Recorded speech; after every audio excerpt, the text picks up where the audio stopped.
wanted to tell y'all that I got asked to do the sweetest thing in my hometown. I got asked to do a charity event for East Tennessee Children's Hospital in Knoxville, Tennessee, and it was a local Dancing with the Stars for local celebrities. And I'm a big deal in Knoxville. So they asked me to do this, and I didn't want to do it because they put you in a bikini with fringe sewn on it, just like they do on ABC. You're practically naked in front of everybody you've ever known. And I had been eating white flour, and I was in a bad place, and I didn't want to do it, but I thought, isn't that selfish of me? That's sick little children. And they raised so much money for them. So I said I would do it. And they put me with this precious partner, Daniel, a big old boy.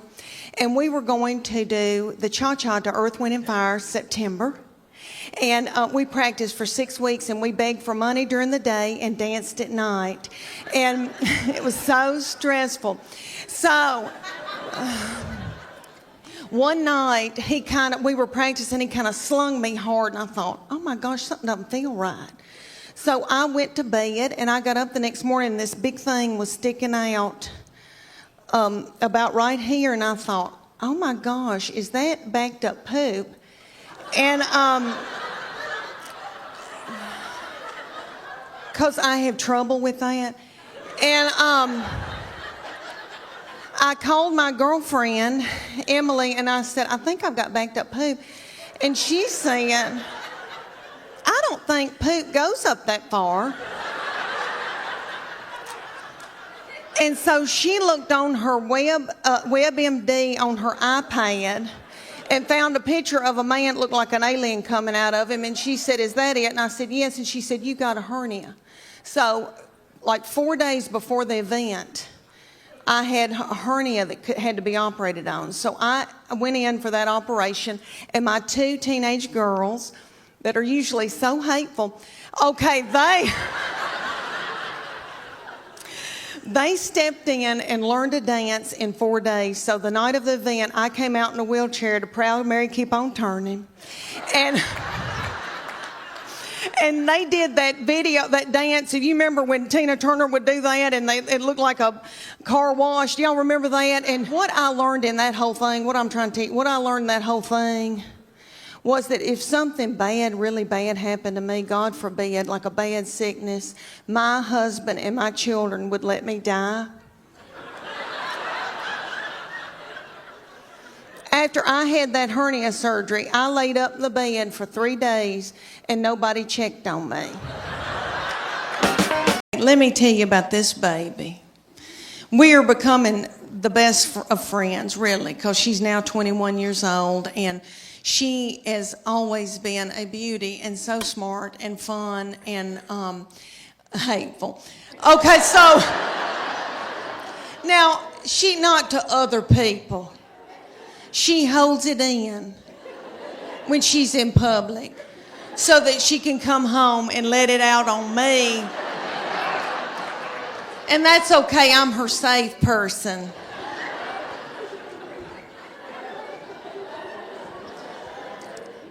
And I believe that God allows this when your children get in about, I don't know, junior, senior in high school, because He knows that you're grieving, because they're going to leave. And He knows that you're going to take to the bed over it. So, their junior and senior year, something happens. And they change on you. And they get to be the meanest people you've ever been around. So by the time they're ready to leave, you kick their crap out onto the curb. Her junior year, this started, okay. The very breath that I breathed out of my nostrils made her so angry.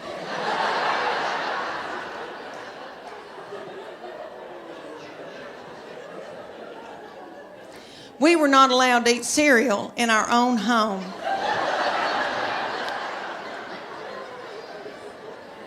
Because she couldn't stand to hear us chew.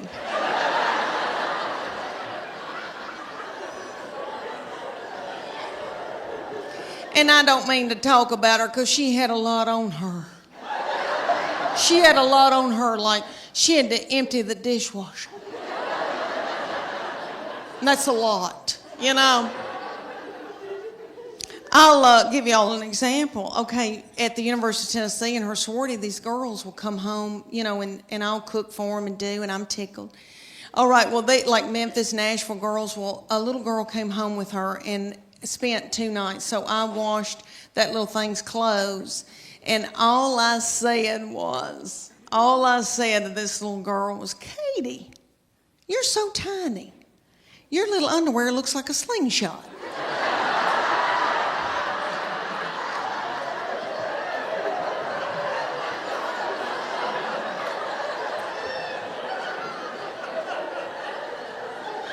That little girl thought it was funny, and my baby went.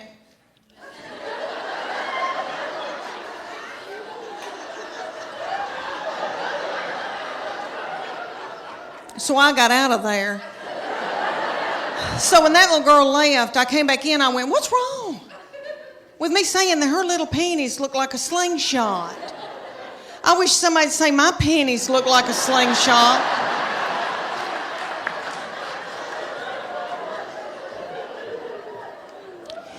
My panties look like... Have y'all ever seen Mel Gibson in Braveheart? You know when they pull that big ball out and that thing looks like it's a catapult. They pull that big ball, fling it and kill a bunch of children with it. That's what my panties look like. Do y'all know who owns Victoria's Secret? I used to buy my panties at Victoria's Secret, but they started cutting me in two. All right. Do y'all know seriously, do y'all know who owns it? Satan. Okay, so my oldest daughter has turned 11, and she's in 6th grade in middle school. And I can tell that puberty is beginning with her. She's crazy. And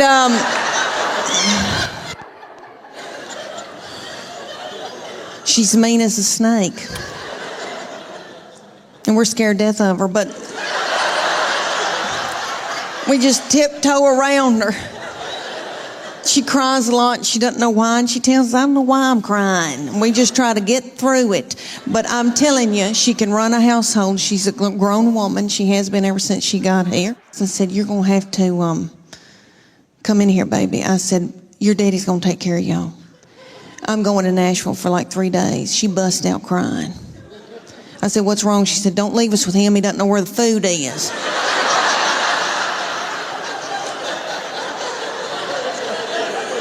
I said, well, that's why you're in charge. And she is. God love her. But my girls are emotional, and I don't mean to talk about them because I love them, and I know they'll visit me in the nursing home. But they are lunatics. My husband says they're psycho, and they need therapy. And I'll give you all an example. I can be in the pickup line at school, and this has happened when they were in 1st grade, and it happens every day when I pick them up at school now. I'm sitting in the pickup line, and I can see them come out, and they are in a good mood.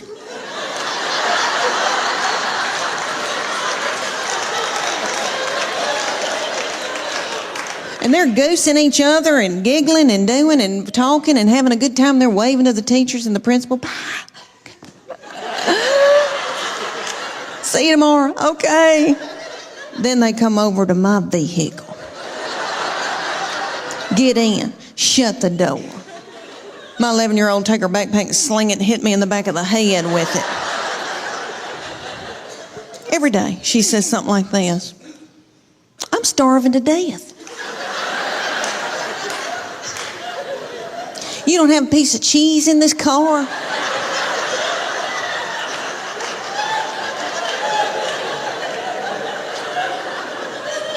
Your driving's making me car sick. I hate her. Why'd you have her? And then my baby will be sitting up there in a daze. She'll be going, Mama, Mama, Mama, Mama, Mama, Mom, Mom. What? Mama, Mom, Mom. What? I'm listening. She asked me some of the craziest things. One day she said to me, did Jesus ever have head lice?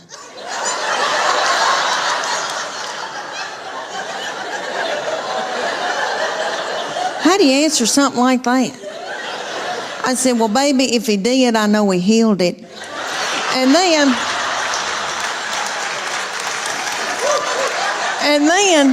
my girls would be whipping each other in the back seat and telling each other how bad they hate each other and they wished each other were dead. And then my sweet boy will come out.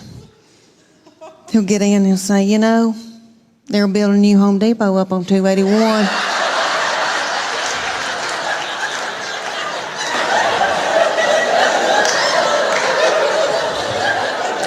Just as happy-go-lucky.